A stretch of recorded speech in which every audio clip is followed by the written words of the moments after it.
Српската заедница во Македонија, регионален одбор Куманово и Демократската партија на србите денеска го одбележаа денот на бомбардирањето на спортскиот аеродром Аџитипе во близина на Куманово, кога била нападната војската на Кралството Југославија од страна на германската авиација на 6 април 1941 година.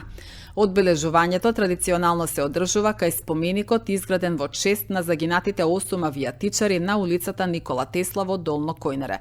По тој повод свежо цвеќе положија делегации од државни институции, дипломатскиот кор, политички субјекти, граѓански здруженија, а во име на општина Куманово градоначалникот Максим Димитриевски и председателката на Советот на општината Ивана Ѓоргиевска.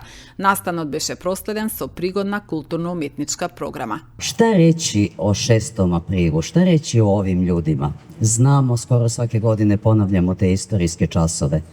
Poletili su rano jutro, posle kasne informacije, budući da znamo u kojim uslovama su živjeli i kako su radile te radiostanice. Znači, na ovoj teritoriji su ušli prvi nemački avioni, ne na teritoriji Beograda, kako se najčešće govori.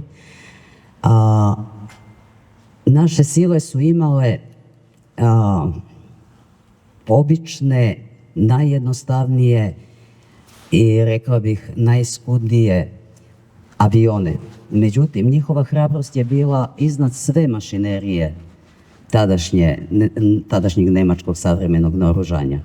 Dali su svoje živote tako što su na neki način možda i prve kamikaze na ovom području bile, shvatajući kolika je snaga pred njima, zabijali su se u neprijateljske avione, bar da ih koliko toliko uspore te napade.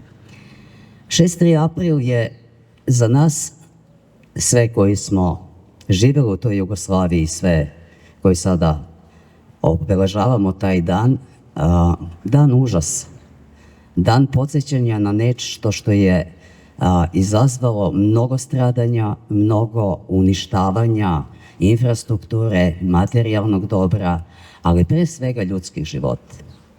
Jugoslavija je po statističkim podacima procentualno gledano posle Rusije imala najviše žrtava.